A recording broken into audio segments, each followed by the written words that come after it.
আসসালামু আলাইকুম। আমরা অনার্স দ্বিতীয় বর্ষের সামনে পরীক্ষা উপলক্ষে ভৌত রসায়ন 2 কোর্সের আমরা গুরুত্বপূর্ণ প্রশ্নগুলো আলোচনা করতেছি। আপনাদের সমস্যার উপর ভিত্তি করেই ক্লাসগুলো নেওয়া হচ্ছে। তো দেখেন যে আমাদের ভৌত রসায়ন 2 এই কোর্সের মধ্যে আপনাদেরকে ইতিমধ্যে একটা আমার তরফ থেকে সাজেশন দেওয়া হয়েছে। ওই সাজেশনটি আপনারা কমপ্লিট করতে পারলেই ইনশাআল্লাহ হচ্ছে আপনারা ৭০% প্লাস মার্ক কমন পাবেন। সাজেশনটি আমার ডেসক্রিপশন বক্সে আপনাদেরকে লিংক দিয়ে দিব। এছাড়া আমাদের ভৌত রসায়ন 2 কোর্সের অলরেডি আরেকটা লেকচার আমি নিয়েছি। এটা হচ্ছে আমাদের দ্বিতীয় নাম্বার লেকচার। তো প্রথম লেকচারে আমরা ক্লোসিয়াস ক্যাপলারের যে সমীকরণটি ছিল সেটা হচ্ছে আমরা প্রতিপাদন করেছি। তো আপনাদের বিভিন্ন ধরনের কমেন্ট থেকে আমি জানতে পারলাম যে আপনাদের এই যে টিডিএস যে সমীকরণটি আছে, এই টিডিএস সমীকরণটি আপনাদের কাছে জটিল লাগতেছে, বা এখানে আপনাদের এভাবেও আসতে পারে যে কিউ ইকুয়াল টিডিএস সমীকরণ। তাহলে এই সমীকরণটি আমরা আজকে প্রতিপাদন করব। তার আগে আপনাদেরকে বলি যে আমাদের একটা সিক্রেট হোয়াটসঅ্যাপ গ্রুপ খোলা আছে, সেটা হচ্ছে সবার জন্য পাবলিক। যে কেউ এখানে যুক্ত হয়ে আপনাদের সমস্যাগুলো আমাদেরকে বলতে পারেন। আপনাদের সমস্যার উপর ভিত্তি করেই আমি এই ভিডিওগুলো তৈরি করতেছি। তো আজকে আপনারা অনেকেই আমাকে বলেছে যে ভাইয়া এই টিডিএস সমীকরণটি আমরা বুঝতেছি না, এই টিডিএস সমীকরণটি উপর ভিডিও আসলে ভালো হয়। আপনাদের মতামতের প্রেক্ষিতেই আজকে আমি টিডিএস সমীকরণটি প্রতিপাদন করে দেখাবো আপনাদেরকে। তো আপনারা যারা হোয়াটসঅ্যাপ গ্রুপে যুক্ত হতে চান, আমাদের এই ভিডিও ডিসক্রিপশন বক্সে লিংক দেওয়া থাকবে, অথবা ফেসবুক পেজের যেখানে আমি ভিডিওটা আপলোড করব তার কমেন্ট বক্সে আপনাদেরকে হোয়াটসঅ্যাপ গ্রুপের লিংক দেওয়া হবে। সেখানে এন্ট্রি হতে কোনো ফি লাগবে না। আপনারা ফি ছাড়াই আপনাদের সমস্যাগুলো আমাদের কাছ থেকে সমাধান করে নিতে পারবেন। আমি মেজর বিষয়গুলোর সাজেশন দিব, এবং আমি ভৌত রসায়ন 2 এবং জৈব রসায়ন 2 এবং প্রতিনিধি মৌলের রসায়ন যে আপনাদের আছে এই বিষয়গুলোর সাজেশন দিব, এবং ফিজিক্স 3 সাজেশনটি দিব।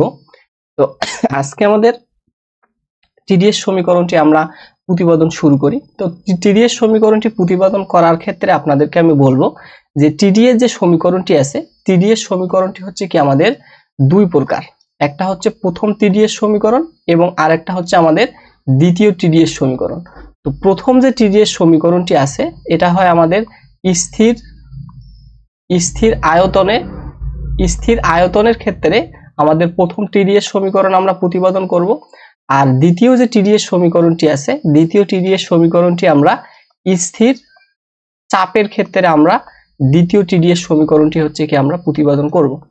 তো দেখেন, আমরা টিডিএস সমীকরণ যদি এভাবে আসে যে কোনো একটি সিস্টেমের টিডিএস সমীকরণ প্রতিপাদন করো, তাহলে অবশ্যই আপনাকে প্রথম টিডিএস সমীকরণ এবং দ্বিতীয় টিডিএস সমীকরণ দুইটাই প্রতিপাদন করতে হবে। তাহলে এই টিডিএস সমীকরণটি প্রতিপাদন করার জন্য আমাদের বেশ কিছু সূত্র জানার প্রয়োজন হবে, যা আমরা ইতিমধ্যেই আশা করি আপনারা জানেন। না জানলেও সমস্যা নেই, আমরা সূত্রগুলো এখানে দিয়েছি আপনাদেরকে, যাতে আপনাদের খুঁজতে কোনো সমস্যা না হয়। এবং দেখেন, আমাদের প্রশ্ন যদি আসে টিডিএস সমীকরণ প্রতিপাদন, তাহলে আমরা একভাবে উত্তর করব। আর আমাদের যদি আসে যে কিউ ইকুয়াল টিডিএস সমীকরণ প্রতিপাদন করো, তাহলে এটার একটু অ্যান্সার একটু ভিন্ন হবে। আমরা ওই বিষয়টা হচ্ছে কি আমরা দেখব। তাহলে দেখেন, আমাদের প্রয়োজনীয় কিছু যে আমাদের সূত্র দরকার এই টিডিএস সমীকরণটা প্রতিপাদন করার জন্য আমাদের প্রথমত জানতে হবে যে এনট্রপিকে আমরা কি জানি যে এস দ্বারা আমরা প্রকাশ করি। তো এনট্রপিকে যে এস দ্বারা প্রকাশ করা হয়, এনট্রপি হচ্ছে কি আমাদের দুইটা ফাংশনের উপর, এই এনট্রপির যে ফাংশন এটা হচ্ছে আমাদের দুইটা রাশির উপর নির্ভরশীল মূলত। একটা হচ্ছে তাপমাত্রা এবং আরেকটা হচ্ছে আমাদের আয়তন। তাপমাত্রা পরিবর্তন বা আয়তন পরিবর্তন করলে আমাদের কোনো একটা সিস্টেমের এনট্রপি হচ্ছে কি পরিবর্তন হয়। তাহলে এনট্রপি হচ্ছে কোনো একটা সিস্টেমের বিশৃঙ্খলা। আমরা এগুলো নিয়ে এত ডিটেলসে যাব না, আমরা যেহেতু প্রশ্ন সলভ করতেছি যে টিডিএস সমীকরণ উপপাদন, জাস্ট আপনাদেরকে আমি এখানে সূত্রগুলোর সাথে আমি এখানে পরিচয় করে দিতেছি। আর এই এনট্রপিকে অনেকভাবে লেখা যায়। আমি আমার এই প্রশ্নটা সমাধান করতে, এই টিডিএস সমীকরণটা উপপাদন করতে আমাদের এই এনট্রপির দুইটা ফরম্যাট দরকার। একটা হচ্ছে S equal F T V, এটা হচ্ছে আমাদের এনট্রপিটা হচ্ছে কি তাপমাত্রা এবং আয়তনের একটা ফাংশন। এবং আমরা জানি যে ds equal dq divided by dt। আমাদের এনট্রপি সম্পর্কে এই দুইটা সূত্র আমাদের এই প্রতিবেদনটা করার ক্ষেত্রে আমাদের বিশেষভাবে ভূমিকা পালন করবে। তাহলে এখান থেকে আমরা কিউ এর মানটা কিন্তু এখান থেকে আমরা নির্ণয় করতে পারি। তাহলে এখানে আমরা ডেল কিউ বা এইটাকে কি বলা হচ্ছে, এইটাকে বলা হচ্ছে পার্শিয়াল ডিফারেন্সিয়েশন। মানে আপনার যখন চলক থাকবে একাধিক, যদি একের অধিক যদি চলক থাকে, এখানে চলক দেখেন দুইটা আছে, তাপমাত্রা এবং আয়তন। আপনার যদি একের অধিক চলক থাকে তখন এইরকম ভাবে পূর্ণ ডিফারেন্সিয়েশন চিহ্ন ব্যবহার না করে পার্শিয়াল ডিফারেন্সিয়েশন করা হয়। তাহলে এই ডেলটা হচ্ছে কি পার্শিয়াল ডিফারেন্সিয়েশন। তাহলে এটাকে আমরা সংক্ষেপে ডেল বলি। তাহলে ডেল কিউ ইকুয়াল আমরা কি লিখতে পারি, আমরা ডেল কিউ ইকুয়াল আমরা এখানে লিখতে পারি যে টিটা যদি এই দিকে নিয়ে আসি তাহলে আমরা ডেল কিউ ইকুয়াল আমরা লিখতে পারতেছি যে টিডিএস। আমরা ডেল কিউ ইকুয়াল কি লিখতে পারতেছি যে টিডিএস।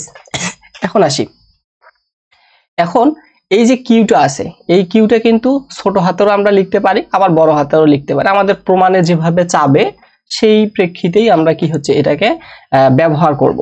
তাহলে আসি আমাদের পরবর্তী যে সূত্র, আমরা জানি যে স্থির আয়তনে মোলার আপেক্ষিক তাপ সিভি ইকুয়াল ডিকিউ ডিটি। আর যার মানে যেটা স্থির থাকে, এই যে স্থির কে আছে, স্থির আছে আমাদের আয়তন। তাহলে এখানে আমাদের আয়তন যেহেতু এখানে আমাদের স্থির আছে, তাহলে এই যে আয়তনটাকে স্থির থাকলে আমরা এভাবে প্রকাশ করি। আমি ধরে নিয়েছি আপনারা এই বিষয়গুলো ইতিমধ্যেই জানেন। তাহলে এই মোলার আপেক্ষিক তাপটা কি হচ্ছে, মোলার আপেক্ষিক তাপ সম্পর্কে যদি আপনাদেরকে একটু ধারণা দিতে চাই, যে আমাদের যদি একটা পাত্র থাকে, এই যে পাত্র, এই পাত্রের মধ্যে যদি হচ্ছে আমাদের 1 মোল কোনো গ্যাস থাকে, 1 মোল কোনো গ্যাস থাকে, তাহলে এই 1 মোল গ্যাসের তাপমাত্রা যদি আমি ডিটি পরিমাণ বাড়াই, এই 1 মোল গ্যাসের তাপমাত্রা যদি আমি কি করে ডিটি পরিমাণ বাড়াই, তাহলে আমাদের এইখানে তাপের কি পরিবর্তন হবে, তাহলে আমাদের তাপের পরিবর্তনটা যদি হয় কি হচ্ছে ডিকিউ পরিমাণ যদি হচ্ছে কি আমাদের তাপের পরিবর্তন হয়, তবে স্থির আয়তনে মোলার আপেক্ষিক তাপকে আমরা হচ্ছে কি এইভাবে লিখতে পারি। আর এখানে যদি আমার এই স্থির আয়তনটা যদি স্থির না থাকে, যদি চাপটা এখানে স্থির থাকে, আয়তন স্থির না থেকে যদি আমাদের চাপটা স্থির থাকে, তখন আমরা এখানে কি লিখবো, এখানে চাপ হবে পি হবে। তাহলে স্থির চাপে মোলার আপেক্ষিক তাপ ডিকিউ ডিভাইডেড বাই ডিটি, এখানে হচ্ছে কি চাপটা হচ্ছে কি আমাদের এখানে স্থির আছে। এবং আমরা আরেকটা সূত্র সম্পর্কে এখানে আমাদের জানতে হবে, যে ম্যাক্সওয়েলের সম্পর্ক। তাহলে দেখেন ম্যাক্সওয়েলের কিন্তু আমাদের 4টা সম্পর্ক আছে, 4টা সম্পর্কের মধ্যে আমি এখানে 2টা সম্পর্ক এখানে নিয়েছি, কারণ আমাদের এই টিডিএস সমীকরণটা উপপাদন করতে গেলে আমাদের ম্যাক্সওয়েলের এই 2টা সম্পর্ক আমাদেরকে মাথায় রাখতে হবে। তাহলে এই 2টা সম্পর্ক হচ্ছে কি, যে এই এনট্রপি আর আয়তন, চাপ এবং তাপমাত্রার মধ্যে একটা হচ্ছে কি সম্পর্ক। তাহলে এখানে ডেল এস ডেল ভি, এখানে স্থির কি আছে, স্থির আছে আমাদের তাপমাত্রা। তাহলে এটা সামনে আমরা লিখতে পারি ডেল পি ডেল টি, এখানে স্থির থাকবে হচ্ছে কি আমাদের আয়তন। যেহেতু আমাদের এই সিপি এবং সিভি চাপ এবং স্থির চাপ এবং স্থির আয়তনে যেহেতু আমাদের টিডিএস সমীকরণটা উপপাদন করতে হয়, সেক্ষেত্রে আমাদের চাপ একটা হচ্ছে কি আমাদের আয়তন একবার স্থির থাকবে, একবার হচ্ছে কি চাপ আমাদের স্থির থাকবে। তাহলে এই যে 2টা যে সমীকরণ মানে ম্যাক্সওয়েলের যে সম্পর্ক আছে, এই ম্যাক্সওয়েলের 2টা সম্পর্ক অবশ্যই হচ্ছে কি আপনাদের মাথায় রাখতে হবে। আর ম্যাক্সওয়েলের কিন্তু 4টা সম্পর্ক দিয়েছে বিজ্ঞানী ম্যাক্সওয়েল, 4টা সম্পর্কের মধ্যে আমাদের এই টিডিএস সমীকরণটা উপপাদন করতে এই 2টা সম্পর্কের প্রয়োজন হবে, যার কারণে আমি ম্যাক্সওয়েলের এই 2টা সম্পর্ক এখানে আপনাদেরকে আগে থেকেই পরিচয় করাই দিলাম। তাহলে এখন আমাদের মূল আলোচ্য বিষয়ে আমরা ফিরে যাব। তাহলে আমরা জানি যে এনট্রপি, আমরা জানি কি যে এনট্রপি এস ইকুয়াল হচ্ছে কি এফ টিভি, মানে এই এনট্রপিটা হচ্ছে কার ফাংশন, এনট্রপিটা হচ্ছে আমাদের তাপমাত্রা এবং আয়তনের একটা ফাংশন। তাহলে আমরা এখান থেকে খুব সহজেই আমরা এইখানে কি করব, আমরা এইখানে ব্যবকলন করব। তাহলে কার সাপেক্ষে আমরা ডিএস মানে ক্ষুদ্রভাবে এনট্রপির পরিবর্তন করব। তাহলে ব্যবকলন করলে আমরা জানি যে আমরা ইউভি এর সূত্র জানি, কিন্তু আমরা জানি যে ডি বাই ডিএক্স, ইউভি এর আমরা একটা কি জানি সূত্র জানি, যে প্রথমত আমাদের ইউ স্থির থেকে ভি কে ডিফারেন্সিয়েশন করতে হয়, প্লাস ভি কে স্থির রেখে আমাদের ইউ কে ডিফারেন্সিয়েশন করি। তাহলে দেখেন আমরা এইখানে আমাদের চলক কিন্তু 2টা, একটা হচ্ছে টি আর একটা হচ্ছে ভি। তাহলে এখানে আমাদের যেহেতু চলক 2টা, এখন আমরা এনট্রপিকে ডিফারেন্সিয়েশন করব। তাহলে এখানে আমাদের কি হবে, পার্শিয়াল ডিফারেন্সিয়েশন হবে। তাহলে পার্শিয়াল ডিফারেন্সিয়েশনের জন্য আমরা কি ব্যবহার করব, ডেল। তাহলে আমরা কাকে ডিফারেন্সিয়েশন করতেছি, এস কে ডিফারেন্সিয়েশন করতেছি, তাহলে ডেল এস। তাহলে আমরা প্রথমত ভি কে স্থির রেখে ইউ কে ডিফারেন্সিয়েশন করব। তাহলে ডেল এস ডেল টি। তাহলে এখানে আমাদের স্থির আছে কে, স্থির আছে আমাদের কি আয়তন। আর আমরা কার সাপেক্ষে এখানে ডিফারেন্সিয়েশন করলাম, টি এর সাপেক্ষে। তাহলে এখানে আমাদের লিখতে হবে ডেল টি প্লাস, এবার আমরা টি কে স্থির রেখে ভি এর সাপেক্ষে ডিফারেন্সিয়েশন করব। তাহলে হচ্ছে কি আমাদের ডেল এস ডেল ভি, স্থির আছে আমাদের টি, আর এখন আমরা কি কার সাপেক্ষে ডিফারেন্সিয়েশন করছি, ভি এর সাপেক্ষে হচ্ছে কি আমরা ডিফারেন্সিয়েশন করছি।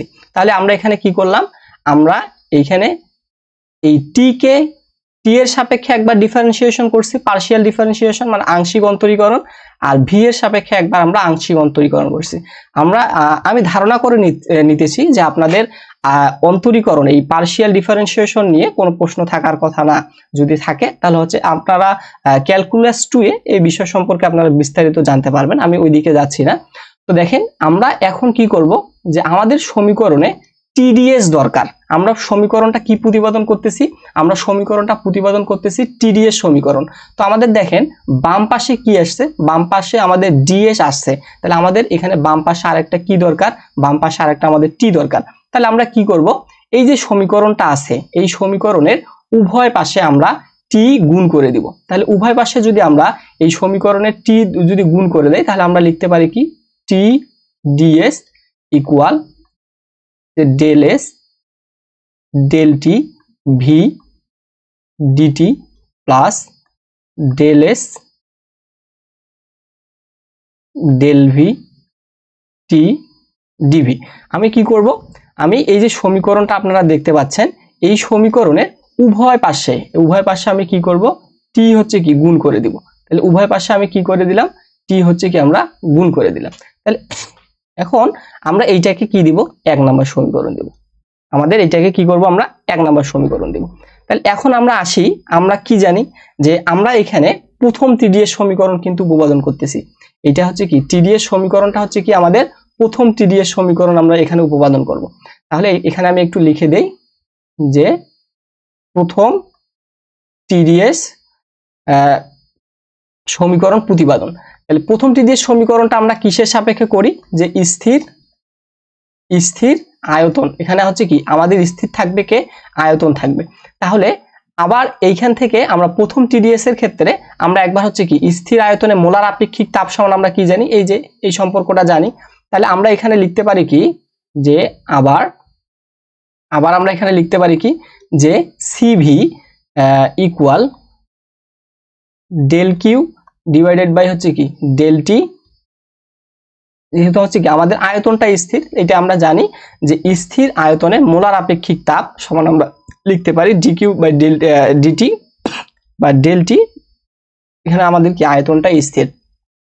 তাহলে দেখেন এইখান থেকে দেখেন যে এইখানে যে সূত্রটা আমরা লিখছি, যেখানে আমরা কিউ সমান সমান কি লেখা যায়, এইখানে যে আমাদের কিউ আছে, এইখানে এই ডেল কিউ আছে, তাহলে ডেল কিউ সমান আবার লেখা যায় যে টিডিএস। এই ডেল কিউ সমান আবার কি লিখতে পারি, আমরা টিডিএস লিখতে পারি। তাহলে এইখানে আমাদের এই যে ডেল কিউ যে আছে, এই ডেল কিউ এর জায়গায় আমরা কি বসাই দিব, টিডিএস বসাই দিব। তাহলে আমরা এখন দেখেন এইখানে যে আমরা ডিএসটা বসাবো, এইখানে আমাদের একটা চলক ছিল, যার কারণে এখানে আমি পূর্ণ ডিফারেন্সিয়েশন ডি ব্যবহার করছি। কিন্তু এখানে আমাদের কি ব্যবহার করতে হবে, এখানে হচ্ছে আমাদের পার্শিয়াল ডিফারেন্সিয়েশন ব্যবহার করতে হবে, যে del S divided by del T. এখানে আছে কি আমাদের ভি, আর এইখানকার যে টিটা আছে, এই টিটা হচ্ছে কি আমাদের এইখানে টিটা না দিয়ে আমি টিটা হচ্ছে কি এইখানে দিতেছি। তাহলে আমরা এইখান থেকে এটা লিখতে পারলাম। তাহলে আবার ম্যাক্সওয়েল সাহেব একটা আমাদের সম্পর্ক দিছে। তাহলে ম্যাক্সওয়েলের সাহেবের যে সম্পর্কটা ছিল, ম্যাক্সওয়েলের সম্পর্কটা হচ্ছে কি যে স্থির আয়তনের ক্ষেত্রে আমাদের এই যে সম্পর্ক। তাহলে দেখেন এই সম্পর্কটা থেকে আমরা কি করতে পারি, দেখেন যে এইখানে আমাদের del S del T V. তাহলে এইটুকু পোর্শনের মান দেখেন, এই যে আমাদের এইটুকু পোরশন যে আছে, এইটুকু পোরশন সমান আমরা কি লিখতে পারি, এইটুকু পোরশন সমান সমান আমরা লিখতে পারি সিভি লিখতে পারি না? দেখেন এই যে এইটুকু আর এইটুকু হচ্ছে কি আমাদের সেম, এইটুকু হচ্ছে কি আমাদের সেম, তাহলে এইটা আর এইটা হচ্ছে কি আমাদের ইকুয়াল। তাহলে আমরা এই যে 1 নাম্বার যে সমীকরণ আছে, এই 1 নাম্বার সমীকরণে কি করতে পারি, দেখেন যে বাম পাশে আমাদের কি আছে, বাম পাশে আমাদের আছে TDS, তাহলে আমাদের ডান পাশে কি আছে, এই T ইন্টু DS DT আমাদের স্থির আয়তন V, তাহলে এইটা সমান আমরা কি লিখতে পারি, এইটা সমান আমরা লিখতে পারি যে এইখানে হচ্ছে কি আমাদের আছে CV লিখতে পারি আমরা।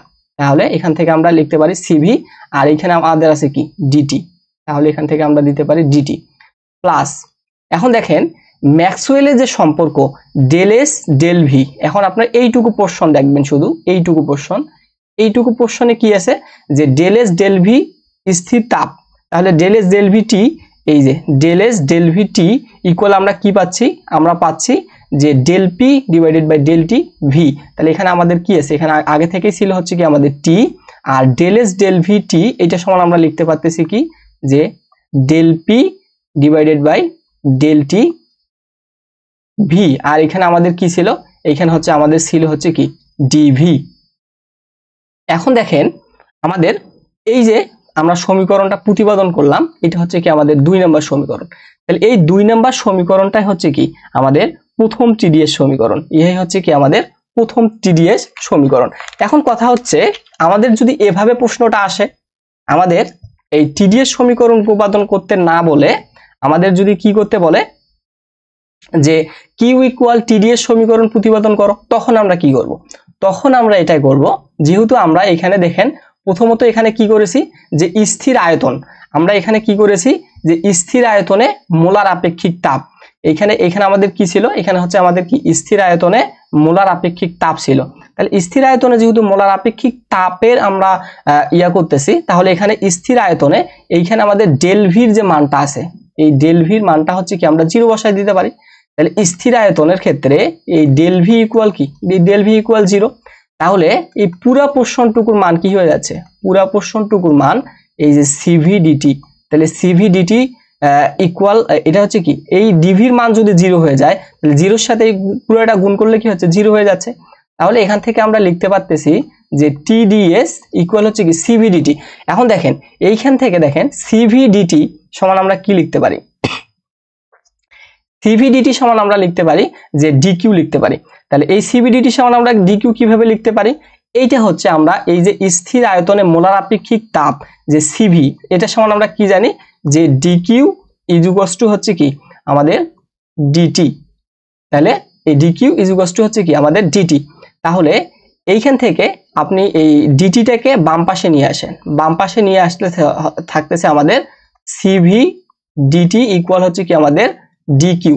তাহলে দেখেন আমাদের এইখান থেকে এই যে সিভিডিটি সমান আমরা কি লিখতে পারতেছি, ডিকিউ লিখতে পারতেছি। তাহলে এইখানে আমাদের সিভিডিটি সমান আমরা কি লিখতে পারতেছি, ডিকিউ লিখতে পারতেছি। তাহলে এইটাই হচ্ছে কি আমাদের কিউ ইকুয়াল TDS সমীকরণ প্রতিপাদন। এটা হচ্ছে কি আমাদের যদি এই ফরম্যাটে আসে, আমাদের যদি কি আসে, যদি এই ফরম্যাটে আসে যে এই কিউ ইকুয়াল TDS সমীকরণ যদি উপপাদন করে, তাহলে আমরা এই পর্যন্ত অ্যান্সার করব। আর যদি বলে শুধু যে TDS সমীকরণ উপপাদন করো, তাহলে TDS সমীকরণ উপপাদনের ক্ষেত্রে আমাদের এই যে 2 নম্বর সমীকরণ থেকেই হচ্ছে কি আমাদের উত্তরটা শেষ হয়ে যাবে। তাহলে এটা গেল কি আমাদের প্রথম TDS সমীকরণের ক্ষেত্রে আমরা এই হিসাবটুকু করতে পারলাম। এবার আসি আমরা দ্বিতীয় TDS সমীকরণ। তাহলে দ্বিতীয় TDS সমীকরণটা হচ্ছে কি কিসের ভিত্তিতে করব, আমরা স্থির চাপ। আমরা প্রথম TDS সমীকরণটা কি ছিল, আমাদের আয়তন স্থির ছিল, আর এখানে আমাদের কি থাকবে, দ্বিতীয় TDS সমীকরণে আমাদের চাপটা এখানে স্থির রাখবো আমরা।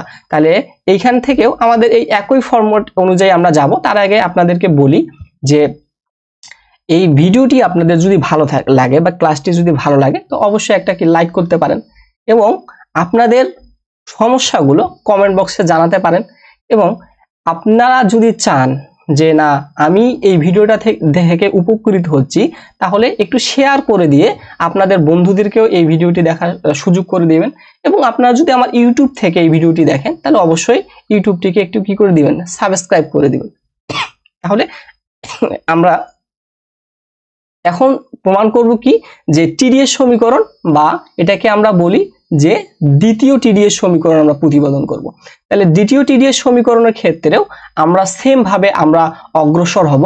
তাহলে সেম ভাবে অগ্রসর হওয়ার জন্য আমরা এখানে কি করব, অন্তরীকরণ করব। তাহলে একবার প্রথমে একবার হচ্ছে কি টি এর সাপেক্ষে আমরা অন্তরীকরণ করব, আর একবার হচ্ছে কি আমরা ভি এর সাপেক্ষে হচ্ছে কি আমরা অন্তরীকরণ করব। তাহলে দেখেন আমরা যখন টি এর সাপেক্ষে যখন আমরা অন্তরীকরণ করব তখন আমরা এখানে কি লিখব যে ডেল টি। এখানে আমাদের স্থির থাকবে কে, স্থির থাকবে হচ্ছে কি আমাদের আয়তন। তাহলে এরপরে আমরা এন্ট্রপিকে কার সাপেক্ষে ডিফারেন্সিয়েশন করব। আচ্ছা এখানে একটু মিস্টেক, এখানে হচ্ছে কি আমরা কার সাপেক্ষে এটা করলাম, আমরা এটা হচ্ছে কি টি এর সাপেক্ষে করলাম প্লাস। তাহলে এইখান থেকে এবার আমার কে স্থির, এবার হচ্ছে আমাদের কি তাপমাত্রা স্থির। তাহলে তাপমাত্রা যদি স্থির থাকে তাহলে এখানে আমরা ভি এর সাপেক্ষে ডিফারেন্সিয়েশন করছি। তাহলে দেখেন এখন আমরা কি করব, উভয় পাশে হচ্ছে কি আমরা টি গুণ করে দিব। তাহলে এই সমীকরণের উভয় পাশে আমরা কি করে দিব, টি গুণ করে দেব। তাহলে দেখেন উভয় পাশে আমি কি করে দিতেছি, টি গুণ করে দিতেছি। তাহলে উভয় পাশে যখন আমি টি গুণ করে দিলাম, এরপরে দেখেন আমাদের এটা হচ্ছে কি 1 নম্বর সমীকরণ। তাহলে এই 1 নম্বর সমীকরণে আমরা জানি যে আমাদের স্থির চাপে, এই স্থির চাপে আমরা এখানে কি করছি দেখেন, আমাদের এখানে দ্বিতীয় টিডিএস সমীকরণ প্রতিপাদনের ক্ষেত্রে আমাদের চাপটা কিন্তু এখানে স্থির। তাহলে আমরা স্থির চাপে মোলার আপেক্ষিক তাপ সিপি ইকুয়াল আমরা কি জানি যে ডিকিউ ডিটি ইকুয়াল হচ্ছে কি পি।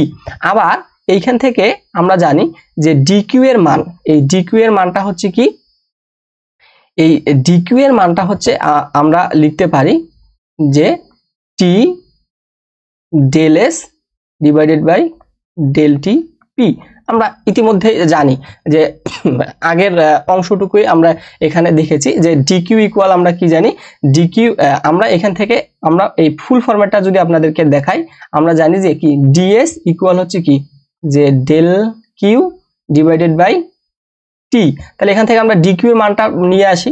তাহলে ডিকিউ এর মানটা নিয়ে আসার জন্য আমরা এখান থেকে কি করতে পারি যে ডিকিউ ইকুয়াল হচ্ছে কি আমাদের টিডিএস। আমরা এটা কি করতে পারি যে ডিকিউ। তাহলে এই ডিকিউ এর মানটা আমরা এখান থেকে বসাইলাম, এই যে ডিকিউ সমান সমান আমরা কি লিখছি এখানে টিডিএস। তাহলে আমরা এটা ছিল কি 1 নম্বর সমীকরণ। আচ্ছা এখন আমরা কি করব দেখেন, এই টিডিএস সমীকরণে আমরা আরেকটু লাইন গ্যাপ দেব। আপনাদেরকে আমি নোটটা হচ্ছে আমাদের যে হোয়াটসঅ্যাপ যে গ্রুপ আছে, আমাদের হোয়াটসঅ্যাপ গ্রুপে আমি নোটটা হচ্ছে আপনাদেরকে শেয়ার করব কিভাবে হচ্ছে আপনাদের পরীক্ষার খাতায় লিখতে হয়। তাছাড়াও আমাদের ফেসবুক পেজ কেমিস্ট্রি হেল্পলাইন, অথবা আমাদের এই ইউটিউব থেকে যদি আপনারা দেখেন তাহলে ইউটিউবের আমাদের ডিসক্রিপশন বক্সে হচ্ছে আপনাদের এই প্রশ্নটার হ্যান্ড নোট সহজভাবে দেওয়া আছে, সেই হ্যান্ড নোটটা হচ্ছে আপনাদেরকে আমি দিয়ে দিব। তাহলে দেখেন আমরা এখানে কি করব, এইটুকু পোর্শনের মান বসাবো। এই যে এইটুকু পোর্শনের মান, এইটুকু পোর্শনের মান হচ্ছে কি আমাদের, এইটুকু পোর্শনের মান হচ্ছে আমাদের সিপি। দেখেন টি ডিএস ডিটি পি ইকুয়াল হচ্ছে কি আমাদের সিপি, আর এখানে আমাদের কি আছে, এখানে আছে আমাদের ডিটি প্লাস। তাহলে এবার আমরা ম্যাক্সওয়েলের সম্পর্ক যাব। ম্যাক্সওয়েলের সম্পর্কতে কি বলছে দেখেন যে ডেল এস ডেল ভিটি, এই যে ডেল এস ডেল ভিটি এইটুকু পোর্শন সমান আমরা কি জানি, এইটুকু পোর্শন সমান আমরা বলতে পারি যে minus del V del T P. তাহলে এখানে হচ্ছে কি আমাদের প্লাসটা এখানে আমাদের থাকতেছে না, প্লাস মাইনাসে আমি এখানে একবারেই লিখে দিচ্ছি যে মাইনাস, এই মাইনাসটাকে আমি এখানে লিখলাম। আর এইটুকু পোর্শন, এইটুকু পোর্শনের মান আমরা ম্যাক্সওয়েলের সম্পর্ক থেকে জানি যে minus del V del T P. আর এখানে আমাদের কি ছিল, এখানে আমাদের ছিল হচ্ছে কি ভি ছিল, এখানে হচ্ছে কি আমাদের ভি ছিল, এবং এইখানে আমাদের একটা কি আছে টি আছে। তাহলে এই টিটাকে আমি এখানে লিখতেছি, আপনি একটু বুঝে নিন। আচ্ছা আমি এটা তাহলে এইটা ছিল। তাহলে এই যে সমীকরণটা আমরা পেলাম যে T dS equal CP dT minus T into dV dT P into dV, এইটা হচ্ছে কি এই যে আমাদের এটা যদি আমরা 2 নম্বর সমীকরণ দেই, এইটাই হচ্ছে কি আমাদের দ্বিতীয় টিডিএস সমীকরণ। এইটা হচ্ছে কি আমাদের দ্বিতীয় টিডিএস সমীকরণ। সরি, এইখানে হচ্ছে কি আমাদের চাপ হবে। এইখানে আমাদের একটা কাজ হচ্ছে, আমরা যেহেতু এখানে স্থির চাপের ক্ষেত্রে নিয়েছি, স্থির চাপ, এখানে হচ্ছে কি আয়তনের বদলে এখানে হচ্ছে কি আমাদের চাপটা আসবে, এখানে আয়তনের বদলে আমাদের কি আসবে, আয়তনের বদলে আমাদের এখানে চাপটা নিয়ে আসতে হবে। একটু কারেকশন করে নিন যে এখানে আমাদের কি আসবে, আয়তনের বদলে চাপটা নিয়ে আসতে হবে। তাহলে এই এন্ট্রপির স্থির চাপের ক্ষেত্রে এখানে হচ্ছে কি আয়তনটা বাদ গিয়ে এখানে হচ্ছে কি আমাদের চাপ নিয়ে আসতে হবে। তাহলে এইটুকু একটু হচ্ছে কি কারেকশন করে নিন। তাহলে এটা হচ্ছে কি আমাদের এটা হচ্ছে আমাদের দ্বিতীয় টিডিএস সমীকরণ। তাহলে এখানে স্থির চাপের ক্ষেত্রে এখানে আমাদের কি হবে, ভি হবে। তাহলে এখন এটা হচ্ছে কি আমাদের দ্বিতীয় টিডিএস সমীকরণ। এখন কথা হচ্ছে আপনাদেরকে যদি কিউ ইকুয়াল টিডিএস এই প্রতিপাদনটা করতে বলে তখন আপনারা কি করবেন, যে স্থির যে চাপটা আছে এই স্থির চাপটাকে, এই স্থির চাপে ডেল পি এর মান কি, এই স্থির চাপে ডেল পি এর মান 0। তাহলে স্থির চাপে যদি ডেল পি এর মান যদি 0 হয়ে যায় তাহলে এই টোটাল টার্মটার মান হয়ে যাবে কি 0। তাহলে টোটাল টার্মটার মান যদি 0 হয়ে যায় তাহলে এখান থেকে আমরা কি পাচ্ছি, এখান থেকে আমরা পাচ্ছি যে টিডিএস ইকুয়াল সিপিডিটি। তাহলে এইটা আমার কি জানি যে সিপিডিটি, এই সিপিডিটি সমান আবার কি লেখা যায়, এই সিপিডিটি সমান সমান আবার লেখা যায় যে ডিকিউ। তাহলে এই দেখেন যে ডিকিউ ইকুয়াল টিডিএস সমীকরণ হচ্ছে কি আমরা প্রতিপাদন করে ফেললাম, বা কিউ ইকুয়াল টিডিএস সমীকরণ আমরা নিয়ে আসতে পারলাম। তাহলে এই ছিল হচ্ছে যে আমাদের আজকের আলোচনা। তো আজকের আলোচনায় আমি টিডিএস সমীকরণটা খুব ভেঙে ভেঙে আপনাদেরকে বোঝানোর চেষ্টা করেছি, এবং এর পরবর্তীতে আপনাদের কোন টপিকটি বুঝতে সমস্যা হয় অবশ্যই কমেন্ট করতে পারেন, অথবা আমাদের যে হোয়াটসঅ্যাপ গ্রুপের যে আপনাদের লিঙ্কটা দেওয়া আছে সেই লিঙ্কে গিয়ে আপনারা হোয়াটসঅ্যাপে যুক্ত থেকে আপনাদের সমস্যাগুলো আমাদেরকে জানাতে পারেন। তো আমাদের সাথে আপনারা কন্ট্যাক্ট করার জন্য আপনারা এই যে স্ক্রিনে দেওয়া দেখতে পাচ্ছেন যে আমাদের হোয়াটসঅ্যাপ নাম্বার যে 0177418429, এটা হচ্ছে কি আমাদের হোয়াটসঅ্যাপ নাম্বার। অবশ্যই হোয়াটসঅ্যাপে আপনি মেসেজ করতে পারেন, কোনোভাবে কল করা এখানে যাবে না। আর আমাদের সাথে কন্ট্যাক্ট করার জন্য আপনারা ফেসবুক পেজ আমাদের কেমিস্ট্রি হেল্পলাইন, ফেসবুক গ্রুপ আমাদের কেমিস্ট্রি হেল্পলাইন, এবং ইউটিউব চ্যানেলের নামও হচ্ছে আমাদের কেমিস্ট্রি হেল্পলাইন। তো এই কেমিস্ট্রি হেল্পলাইনে আপনারা আপনাদের মূল্যবান মতামত হচ্ছে কি আপনারা জানাতে পারেন। তো আজকের এই লেকচারটি এই পর্যন্তই। তো আজকে আমরা দ্বিতীয় লেকচারে আমরা টিডিএস সমীকরণ সম্পর্কে জানলাম। তাহলে ভালো থাকবেন, সুস্থ থাকবেন, আল্লাহ হাফেজ, আসসালামু আলাইকুম ওয়া রাহমাতুল্লাহ।